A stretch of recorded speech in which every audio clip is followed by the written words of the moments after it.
Right now, we are facing a situation in America that can very easily turn into a genocide. And yet we have tens of millions of Americans completely in denial, despite the fact that we have overwhelming historical precedent to look back at, specifically the Holocaust. And so for today's video, I've created a list of 5 books to better help us understand how the Holocaust happened and how the systems being put place in America today resemble the earliest stages of that Holocaust. And each of the books on this list are going to provide a different perspective. And each of these perspectives, I hope, will put some different context into what is happening right now in regards to ICE raids, mass deportation, Alligator Alcatraz, and all of their supporters. Starting with the diary of Anne Frank. Written from the perspective of a Jewish teen in hiding, we learn not only about the fear of those being hunted, but also the fear of those who are wanting to help. We also learn about the systems that are put in place to try to prevent this. And so how does this relate to today? Well, right now we have thousands of families that are being torn apart, being thrown into unmarked vans and being taken to undisclosed locations. And as a result, we have thousands of people who are going into hiding, refusing to go to work or leave their house out of fear of being taken. And many who have gotten in the way of these ICE raids have been beaten or arrested. And something that is really important to remember is this is only the beginning. A lot of people are saying, oh, you're being over dramatic. This is nothing like what was happening in Germany. But what they are looking at is 1944. They aren't looking at when Hitler went into power,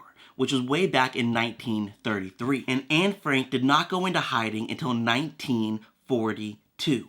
9 years later. And if we wait for America to become 1942 Germany, it is too late. Next up on the list, we have Night by Elie Wiesel. Again, this book is written from a first-hand perspective, detailing the early stages of Nazi power, the Jewish ghettos, and eventually the concentration camps themselves. When most people think of concentration camps, they think of the incinerator. They think of burning bodies. But what they often don't think about is the fact that millions of people died not from the ovens, but from disease. Diseases caused by the horrible conditions of the concentration camps. Conditions very similar to the conditions now at Alligator Alcatraz, where dozens of people are crammed into a small, unsanitary place. They are fed very little. They are tortured not by whips and the fears of ovens, but rather they are tortured with a lack of resources, with starvation and sickness. And as Elie Wiesel shows in his memoir, Night, even the best of people do horrible things in situations like this. Incinerators are not needed for a genocide.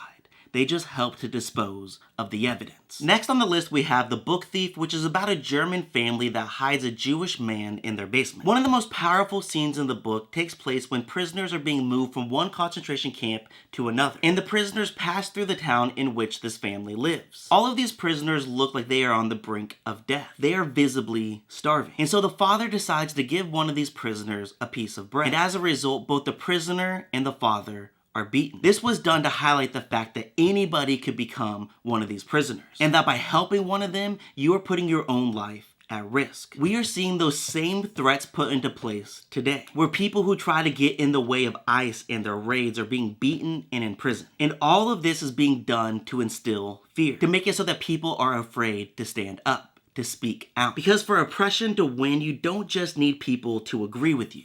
You also need those who disagree to remain silent, because in their silence, they become complicit. As more and more of these detention centers are built and more money is poured into ICE, we are going to see these tactics multiply. But we cannot give in.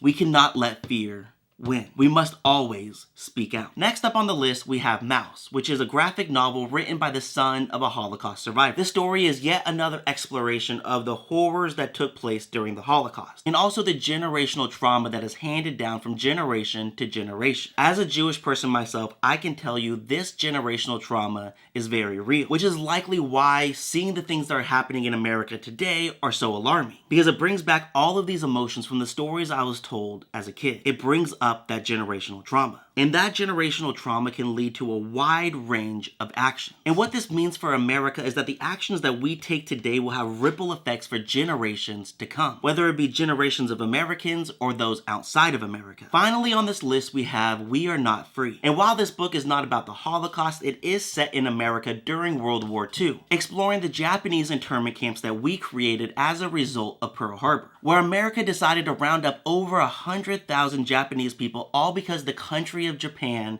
bombed America. Those over 100,000 people had nothing to do with the bombings. Their only crime was being Japanese, and an estimated 2/3 of them were American citizens. So while today our government says that they are only targeting illegal immigrants, America has shown in the past that they are not only willing, but capable of imprisoning their own citizens for no reason other than the way that they look. Which brings me to one final suggestion, which is not a book, but instead a poem, which is called First They Came by Martin Niemöller. Written in the aftermath of World War II, it is a reflection of Martin Niemöller's behaviors and their consequences. Because at the beginning, he was a staunch supporter of Adolf Hitler. And so when Hitler went after groups that he did not identify with, he said nothing, because these attacks did not affect him. But eventually he came to realize that Hitler was not his ally, was not his friend, that their views and desires did not align. But by the time he came to realize this, it was too late.